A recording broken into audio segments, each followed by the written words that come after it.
Buen día. Ajá, pero no ha entrado nadie todavía.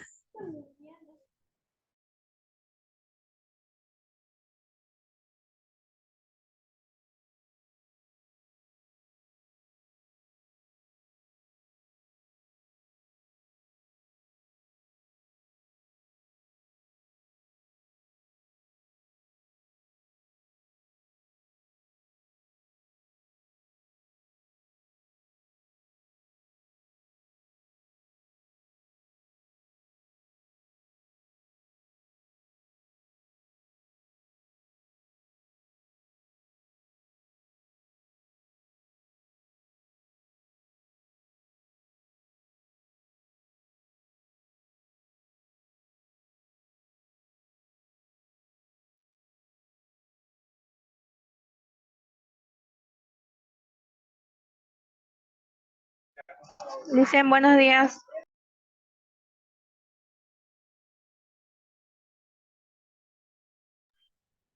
Buenos días, Vania. Sí, no tengo.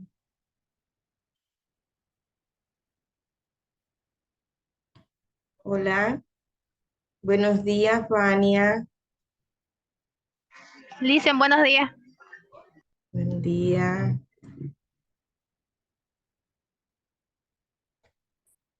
Está llegando María Elena.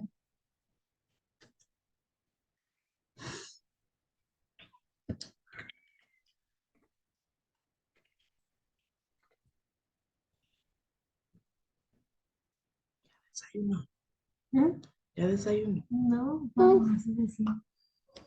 ¿Ve?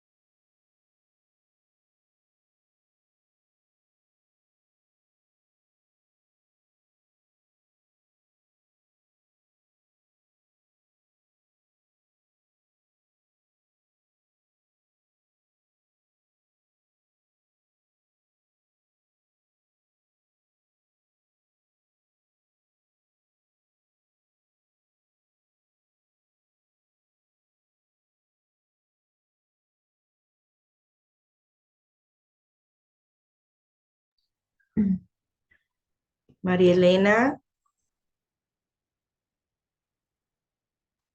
María Elena tiene problemas con su internet.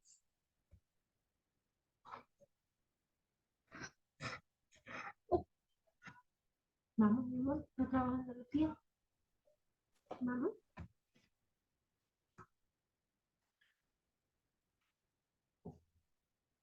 Buen día, Gerson. Buen día, Licen.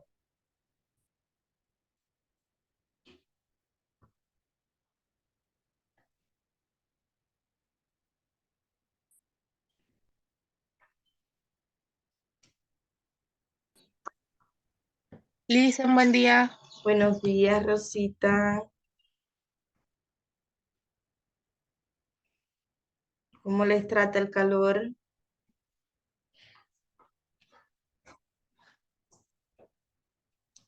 Mal, Licen, me resfría. ¿Cómo es posible? Intentando tomar frío por este calor seguro. Llegó la estoy resfriada, dicen. Buen día, Wow, Licen. wow. Buenos días, José Carlos. Y aparte de las noches subo harto.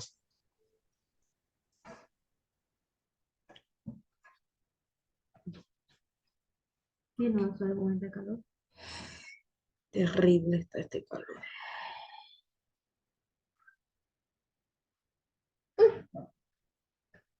Y yo, y te caí. Amaneció risueña. Feliz ella ahí.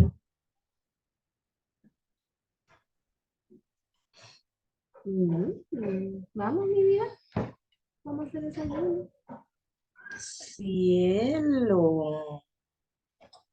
Wow, se van a dar el lujo de participar en la última clase.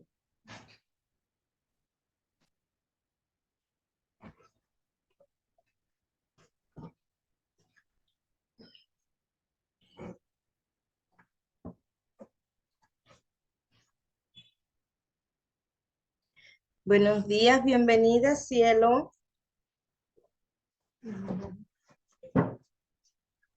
Buen día, Jason.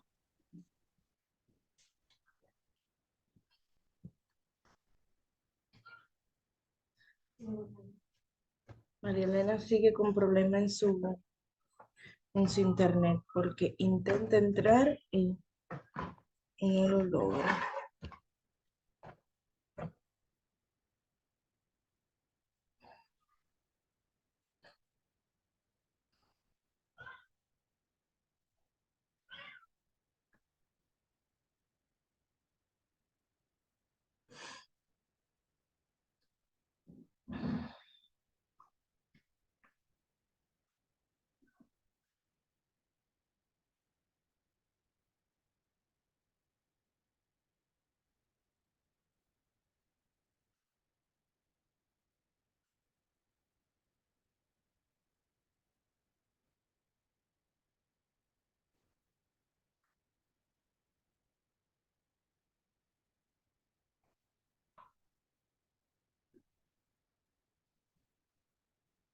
A ver, pero activen esas cámaras, por Dios, vamos a mirarnos.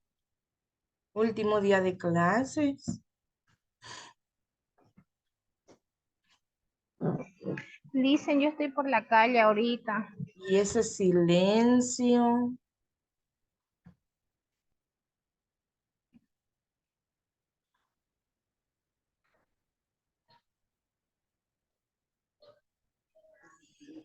Un pequeño debate. Sí, vamos a terminar el tema eh, sobre los aspectos éticos ante la muerte y vamos a hacer una técnica de evaluación, cierre y despedida. Ujú.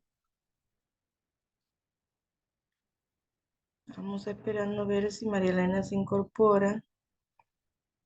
A las 8 comenzamos como de costumbre.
Wow, qué silencio.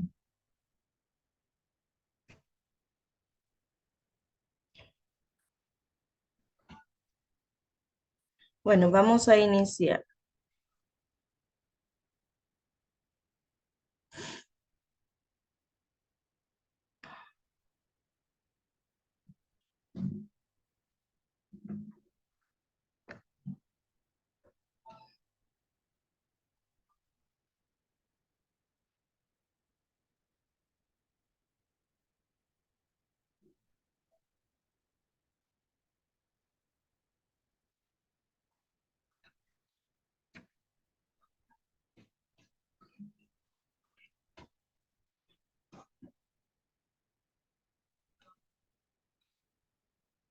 Sí, María Elena intenta.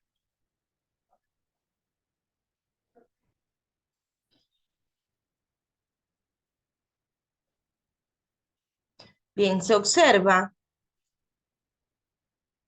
Sí, listen, se ve. Sí, listen. Ya.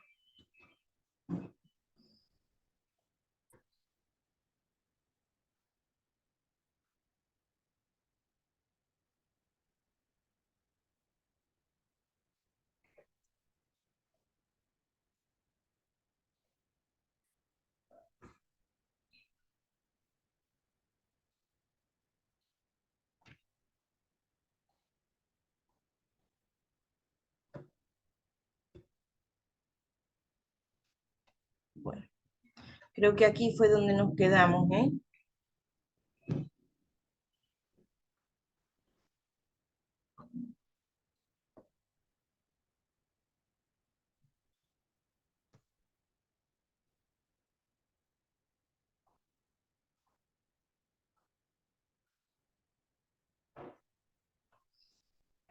Ya. Bueno, entonces, estábamos iniciamos en la clase anterior el último tema sobre los aspectos éticos ante la muerte, cómo eh, participa el fisioterapeuta en la preparación al enfermo terminal y a la familia para la pérdida de su ser querido. Em, Tenemos aquí en esta diapositiva cómo nosotros podemos diagnosticar eh, la muerte como tal. Dice que entre las primeras tenemos los primeros síntomas tenemos la desaparición de la respiración, del latido cardíaco. Sin embargo, estas no son pruebas que nos definen que el paciente ha fallecido. Es necesario que esta desaparición se dé sobre un tiempo prolongado. Es decir, que en el primer y segundo minuto no podemos ya afirmar que el paciente ha fallecido. Entonces, en esos primeros minutos, de cualquier manera, debemos practicar aquellas maniobras de reanimación al paciente. Y esto no puede permitir que el mismo vuelva a poner en marcha todas sus funciones. Además, existen situaciones en las que podemos tener un tiempo más o menos prolongado, eh, como en los niños podemos ver la hipotermia, ¿verdad? Y que esto no significa que ya el paciente eh, haya fallecido. Vamos a hablar entonces sobre aquellos detalles que sí vamos a tener en cuenta a la hora de diagnosticar la muerte a través de un procedimiento y que de todos modos ya tenemos una cierta precisión eh, aproximadamente en 30 minutos. No cabe en la posibilidad de suplir una de las funciones de modo temporal hasta que se recupere lo suficiente de modo que vuelva a ponerse en marcha espontáneamente, como sucede al aplicar un respirador a los pacientes con esta función suplida por medio de un aparato que nos cambia completamente el panorama. El panorama estamos hablando de esta situación respiratoria como primer signo de muerte y que se ha introducido en el siglo XX a raíz de los problemas éticos en la medicina. ¿Cómo podemos decir que en la segunda parte podemos mencionar los signos que manifiestan la desaparición de la homeostasis? Y es el enfriamiento corporal, el cambio de la composición de los distintos compartimientos orgánicos, la pérdida de funciones vitales y, por supuesto, ya aquí sí vamos a mencionar cuando por un tiempo prolongado el paciente ha perdido su función respiratoria. No obstante, también entre ellos solemos contar con la persistencia o no de las funciones del sistema nervioso central. El efecto del sistema nervioso central, que juega un papel integrador, juega un papel clave dentro de muchas funciones orgánicas, como el mantenimiento de la temperatura corporal, de la tensión arterial, que dependen en gran medida del funcionamiento del encéfalo. Este papel integrador lo hace clave para el diagnóstico de la muerte en caso que haya sufrido mediante aparatos. Recuerden que estábamos hablando en clases anteriores sobre la eutanasia cuando es indirecta, es decir, cuando está el paciente sujeto a estos aparatos y llega el momento de retirarlo. Entonces, es precisamente sobre este aparato respiratorio al que estamos haciendo mención de cómo se da este proceso, este camino a la muerte cuando retiramos ya la respiración artificial.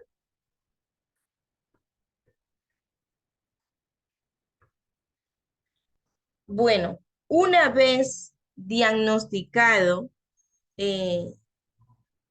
o diagnosticada la muerte, diagnosticado el fallecimiento del paciente, que se le da a conocer a la familia y comienza a hacer todo el proceder forense del que estábamos hablando en la clase anterior. Entonces, la familia se inicia un proceso en el que realmente, a pesar de ser muy doloroso, nosotros debemos acompañar a la familia. No va a ser así de darle a conocer el diagnóstico del fallecimiento y nos despedimos. No, estamos acompañando a la familia en el momento del duelo, en el momento en el que le damos a conocer el fallecimiento de su ser querido. En muchas ocasiones nos involucramos con el paciente, con los familiares y también podemos sentir cómo nos ha lastimado, cómo nos duele perder un paciente que quizás ha estado por un tiempo prolongado con nosotros y nos hemos involucrado de cierta manera a pesar de no tener ningún vínculo consanguíneo, pero de igualmente lo sufrimos y este es un aspecto que nosotros debemos tener muy en cuenta porque imaginen que nos afecte la situación de cada paciente que tenemos. ¿Dónde vamos a parar los profesionales de la salud, verdad? Entonces, a pesar de sentir cierto dolor por perder a un paciente, debemos estar conscientes que es solamente eso, un paciente, que no podemos extrapolar este proceso de duelo porque viviríamos en duelo por cada paciente que perdemos. Entonces, debemos prepararnos para que esto nos afecte lo menos posible, el porcentaje mínimo de afectación ante la pérdida de un paciente. Bueno, el duelo es un proceso psicológico al que nos enfrentamos tras la pérdida, algo que todos tarde o temprano viviremos a lo largo de la vida. Es decir, que nosotros no porque seamos profesionales de la salud, no vamos a vivir este proceso de duelo. También tenemos familia y en algún momento nos tocará atravesar este proceso de duelo. Por definición, la pérdida de cualquier objeto de apego provoca un duelo. Si bien la intensidad y las características de estos pueden variar en gran medida en función del grado de vinculación emocional con el objeto, de la propia naturaleza, de la pérdida y de la forma de ser y de la historia previa de cada persona. Aunque el duelo se asocia inmediatamente a la muerte, las pérdidas pueden ser muy diversas. Ojo con esto. ¿Qué queremos decir? Que no solamente vamos a experimentar este proceso de duelo cuando perdemos a un ser querido. No, también vivimos el proceso de duelo ante la pérdida de un objeto, ante la separación de un ser querido. No tiene que ser precisamente por muerte, es decir, no se puede, pero, perdón. Es decir, cuando pierdo un objeto, cuando me separo de mi pareja. mm, Van a disculpar un momento.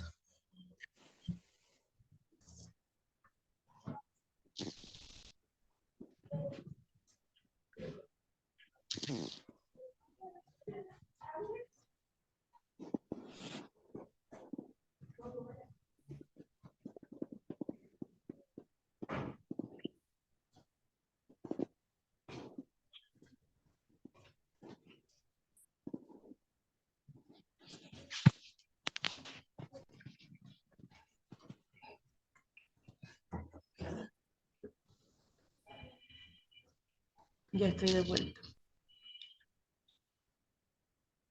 Entonces, ¿queda claro en qué consiste el duelo? Sí, Licen. A ver, ¿qué podemos decir? A ver, Gerson, ¿qué entendiste por duelo?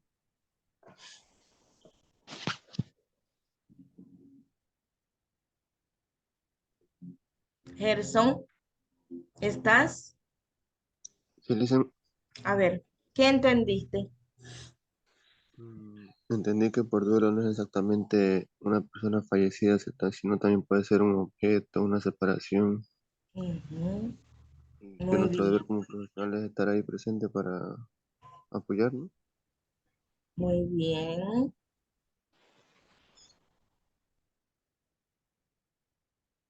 ¿Alguien más?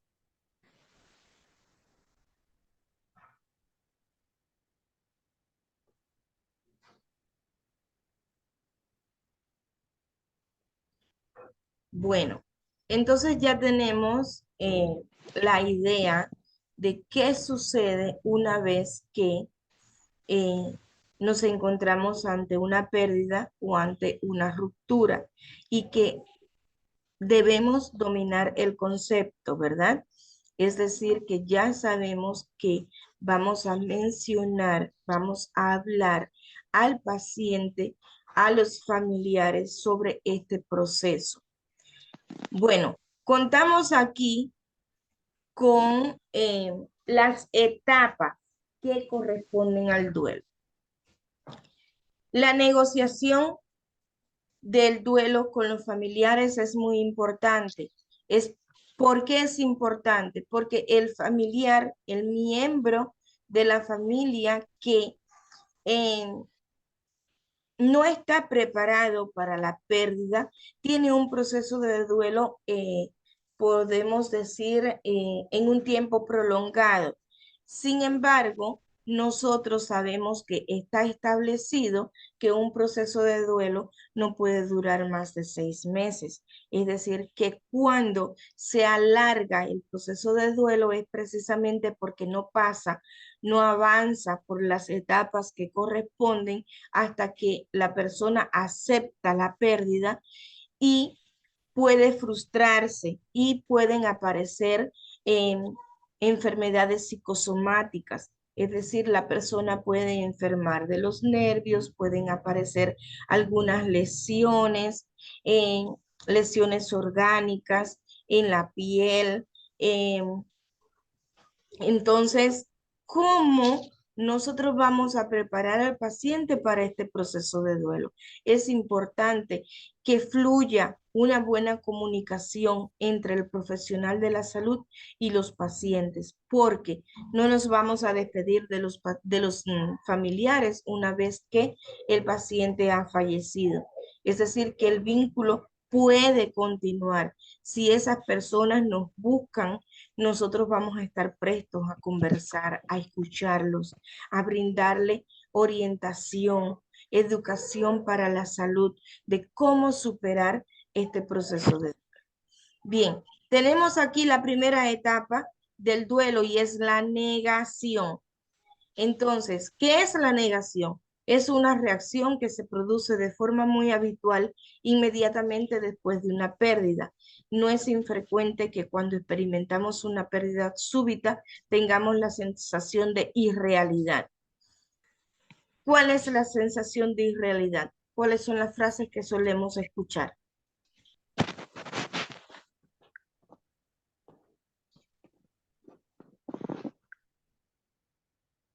Vania. Sí, Licen, ¿me puedes repetir su pregunta, por favor? Estamos hablando de la primera etapa, que es la negación, cuando la familia, después de la pérdida, experimenta una sensación de irrealidad o de incredulidad. Es decir, que esta persona he escuchado muchas frases, ¿no? Mucho más cuando es ocasionado el duelo por una muerte súbita, ¿no? Una persona que se encontraba supuestamente sana y de repente sufre de un infarto masivo de miocardio, pierde su vida y los familiares realmente quedan destrozados. Acto seguido comienza un proceso de duelo.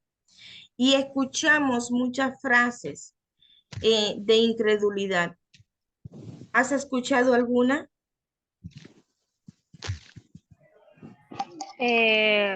No, pero puedo hablar de cómo yo lo viví, digamos. Al principio cuando me dieron la noticia de mi madre, quedé en shock, no sabía qué hacer. Ujú. Y no reaccioné hasta que llegó un familiar mío recién a hacerme, digamos, entrar en razón de lo que había pasado. Y bueno, muchas veces culpamos a los médicos, pero creo que no es culpa de los médicos en sí. Ujú. Es culpa a veces de los familiares que no llevan a tiempo a sus enfermos. Y eso nos damos cuenta después. Ujú. Muy bien. Bien, gracias, Vania. Andrea.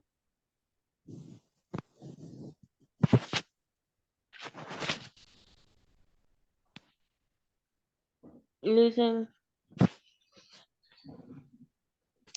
¿Has escuchado alguna frase de negación, Andrea?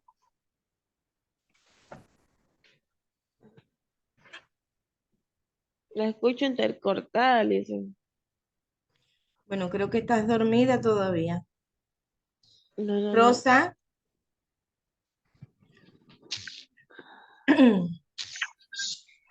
Sí, ¿Has escuchado alguna frase, Rosa?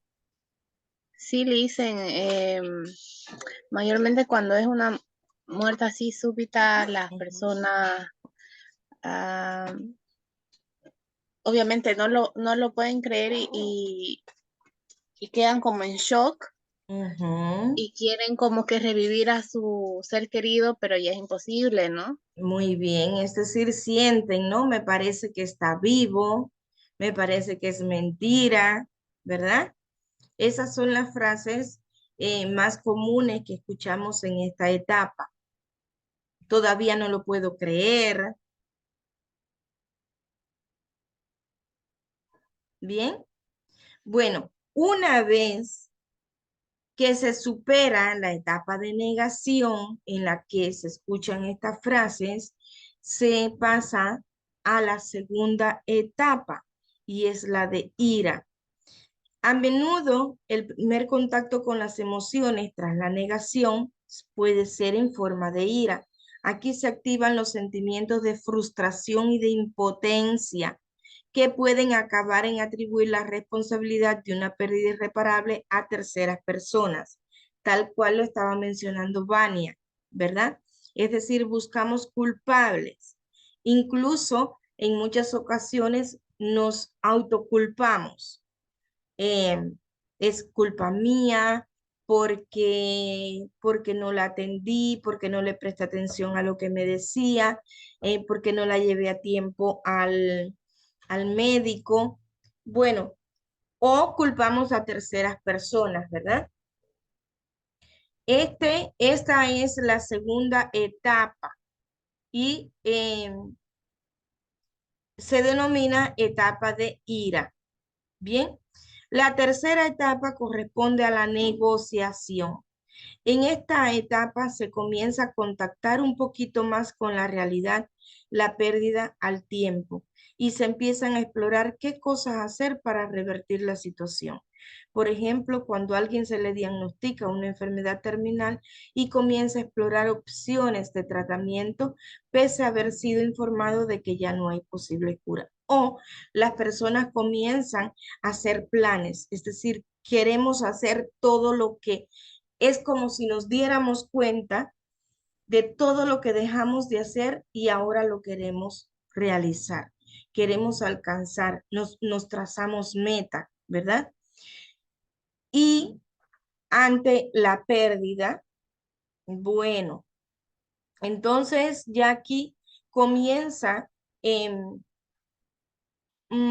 a realizar actividades para recuperar un poco esa pérdida. Es decir, comienzo a darme cuenta que estoy viva, que necesito seguir luchando por los demás miembros de la familia que aún me necesitan. Y en cada situación, de una manera particular, comienzo a darme cuenta que tengo que revertir eh, estos sentimientos que tengo correspondientes a la etapa anterior, aunque la persona no conozca o no domine que está inmerso en un proceso de duelo y que el duelo consta de etapas. Entonces, una vez que nos percatamos de todo esto, pues caemos en depresión. A medida que avanza este proceso de duelo, vamos asumiendo la realidad de la pérdida, pero para asumirlo, de igual manera continúa el proceso, ¿verdad? Es decir, que me duele tanto que me siento deprimida, pero sucede que ya lo estoy aceptando. Comenzamos a contactar con lo que nos implica emocionalmente la ausencia de esa persona o de ese objeto, lo que se manifiesta de diversos modos, es decir, podemos sentir pena, nostalgia, aislamiento, pérdida de intereses hacia las acciones, hacia las cosas que realizábamos cotidianamente. Incluso hay personas que caen en cama, que tienen pérdida eh, de, del sentido común ante la higiene, ante la alimentación,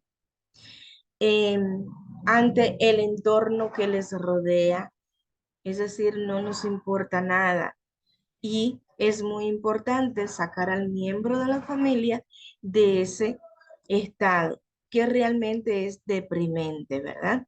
Es muy triste ver cómo una persona cae en cama deprimido por la pérdida de un ser querido. Es muy triste y es muy difícil, pero tenemos que levantarla, tenemos que darle ánimo y tenemos que utilizar algunas terapias para levantar a la persona de ese estado depresivo.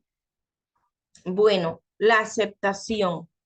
La aceptación constituye la última etapa. Esta supone la llegada de un estado de calma, ¿no?